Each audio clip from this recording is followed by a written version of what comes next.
안녕하세요, 병하트입니다. 지금 보시고 있는 화면은 미국 연준에 있는 통계 사이트입니다. 오늘 통계 사이트를 열면서 방송을 시작한 이유는 집값은 언제 저점일까? 혹은 집을 언제 매수하면 될까? 이 주제에 대해서 다뤄보려고 방송을 시작합니다. 요즘 부동산 시장에서 가격 하락이 일어나면서 많은 분들이 걱정에 빠지고 있습니다. 일반적으로 이제 개인 투자자들은 주식은 매우 위험하고 부동산은 상대적으로 안전하다고 여깁니다. 그러나 실제로는 부동산에서도 신중하지 않게 투자하게 되면은 주식보다 훨씬 더 큰 위험에 빠지게 되는데요. 주식시장은 개인 투자자들이 변동성이 높아서 레버리지를 쓰는 투자자들이 드뭅니다. 그런데 부동산 시장에서는 투자를 처음 해보시는 분들도 기본적으로 집값의 50%에서 70%의 대출을 받아서 투자를 하시고 또 갭 투자를 하시는 분들도 많죠. 그렇게 되면 종종 자기 자본의 2배에서 10배까지 레버리지를 활용을 하게 됩니다. 이런 방식으로 갭 투자를 시도를 하는데 결국에는 이런 것들이 이제 깡통 연쇄를 만들면서 다른 사람에게도 피해를 입히게 됩니다. 자산을 한 단계 레벨업 시키기 위해서는 레버리지 활용이 중요합니다. 이런 레버리지를 쓰지 말라는 얘기는 아닙니다. 그렇다면 이런 레버리지를 언제 어떻게 쓰는가가 중요한데요. 그렇다면 언제 대출을 활용해서 주택 구입이나 부동산 투자를 시작을 해야 되는지 그거에 대해서 한번 얘기를 해보겠습니다. 자산 가격은 정확한 매매 타이밍을 예측하는 건 어려운 일입니다. 대략적인 타이밍과 금리 움직임을 고려해서 기본적인 매매 전략은 세울 수 있습니다. 레버리지는 자산 가격 상승에 도움을 줄 수 있지만 주택 구입이나 부동산 투자를 고려할 때는 언제 이를 활용해야 되는지가 매우 중요하고요. 대략적인 시점과 금리의 움직임을 고려해서 투자 결정을 내리는 것이 합리적입니다. 자산시장은 금리를 중력으로 여기는 기본 원리가 있기 때문에 정확한 타이밍을 예측하는 것은 어려울 수 있지만 기본적인 경제 원리를 이해를 하고 고려함으로써 자산을 효과적으로 레벨업을 시킬 수가 있습니다. 여기서 보시는 연준 사이트에서 조금 내려오시게 되면은 파퓰러 시리즈가 보입니다. 여기 파퓰러 시리즈는 지금 전 세계에서 경제, 투자, 경영에 관계된 많은 전문가들이 접속을 하는 사이트고 그 중에서도 이제 파퓰러 시리즈라면은 여기 이름에 나오는 그대로 그 수많은 전문가들이 가장 즐겨보는 순위를 나타내고 있습니다. 그 인기 순위 중에서도 대부분의 시기에 1위를 차지를 하고 있는 경제 지표가 있는데요. 그게 지금 보시는 10년물에서 2년물의 채권 금리를 뺀 장단기 금리차입니다. 장단기 금리차의 원리에 대해서는 다음번에 한번 좀 다루도록 하는데요. 지금 장단기 금리차에 대해서 체크를 해놨는 포인트를 한번 보시도록 하겠습니다. 여기서 보실 때 파란 선은 10년물에서 2년물을 뺀 장단기 금리차고요. 붉은 선은 케이스 실러 미국 주택 가격입니다. 한국도 전체적인 타이밍상은 크게 틀리지 않아서 여기 있는 케이스 실러 지표를 참조를 하시면 될 것 같고요. 위 그래프를 보면은 붉은 동그라미로 표시된 장단기 금리 역전 시점에서는 주택 가격이 하락을 하게 됩니다. 붉은 동그라미가 있었던 시점을 화살표로 표시를 해봤는데 이렇게 내려가게 되고 이렇게 내려가게 되고 또 이렇게 급락을 하게 됩니다. 2000년대 때는 미국에서는 주식이 많이 빠지고 주택은 많이 빠지지 않았지만 한국에서는 주택 가격도 굉장히 폭락을 했었죠. 그리고 뭐 금융위기 때 주택 가격 빠진 거는 말하지 않아도 그 폭이나 그 폭락한 위력에 대해서는 기억을 가지고 계실 겁니다.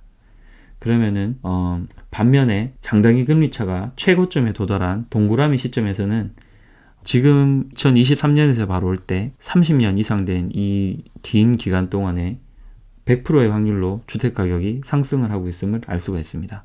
검은 동그라미가 있었던 1992년부터 쭉 상승기가 있었고요.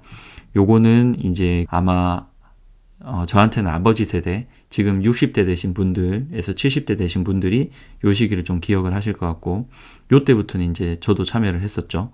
이때 이제 2002년, 3년 그때 당시에도 굉장히 가파르게 집값이 올랐었습니다. 그리고 최근에 최저 바닥은 2011년, 12년 당시에만 해도 주변에 제가 여러 군데 임장을 다니고 그리고 이제 부동산을 갔을 때 그리고 이제 청약을 하러 분양 사무소에 갔을 때 아무도 집 산다는 얘기를 안 했었습니다. 이때가 근데 지금 생각해보면 대바닥이었죠. 그때 이후로 지금까지 계속 집값은 올라가게 되고 장단기 금리차는 계속해서 떨어지게 됩니다. 그러면은 이런 100%의 확률로 오는 주택가격 상승이 매번 오느냐? 그런데 이제 추세를 보게 되면은 장단기 금리차가 최고조에 도달하는 거는 10년 정도에 한 번 정도 오는 기회로 볼 수가 있습니다. 그런데 이 장단기 금리차가 자산가격 분석에 반드시 맞는다는 얘기는 아닙니다. 자산가격은 단순히 장단기 금리차와 연관된 유동성뿐만이 아니라 성장에 대해서도 영향을 많이 받기 때문입니다. 하지만 이 중에서 부동산은 성장 부분보다는 상대적으로 유동성의 영향을 강하게 받는 경향이 있기 때문에 지금 여기 나오는 장단기 금리차에 대한 원리를 이해를 하고 주택시장에서 10년에 한 번 오는 기회인 동그라미가 나타날 시점에 주택을 구입을 하고 자신이 감당할 수 있는 범위 내에서 기다리면 자산이 증가할 수 있다는 것을 알려주는 차트입니다. 제가 본격적으로 부동산 스터디를 나간 시점은 이 정도인데요. 그때 부동산 스터디에서 만난, 지금은 또 일부 분들은 유명한 유튜버나 블로거나 아니면 자산시장에서 코칭을 하시는 분들이 되어 계신 분들도 있는데요. 이런 분들이 아주 천재적인 능력을 발휘하고 있는 것은 아닙니다. 저희 같은 개인 투자자지만 이런 차트에 대한 원리를 진작에 좀 깨닫고 여기 원리를 2번에서 3번 정도를 성공을 하게 되면 굉장한 부자가 되어 있었던 것을 볼 수가 있었습니다.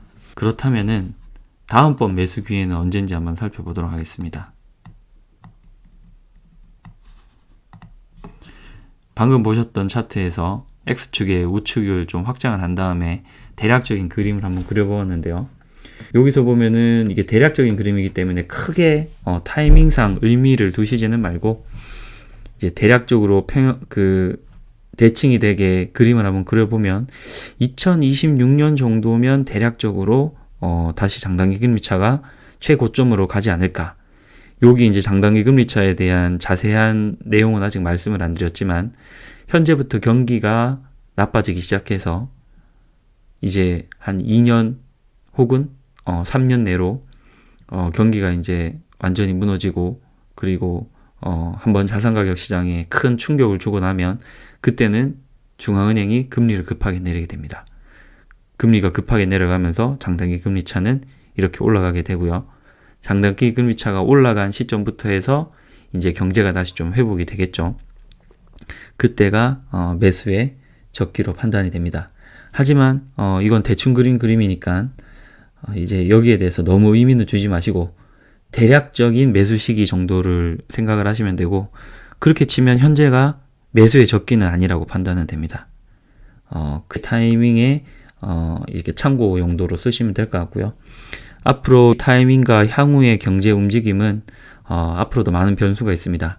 그 변수를 설명을 해드리는 게 제 평안투가 해야 될 일이고 지속적으로 팔로우업을 한번 해보시면 어떨까 싶습니다. 오늘 내용이 유익하셨다면 구독과 좋아요 부탁드립니다. 감사합니다.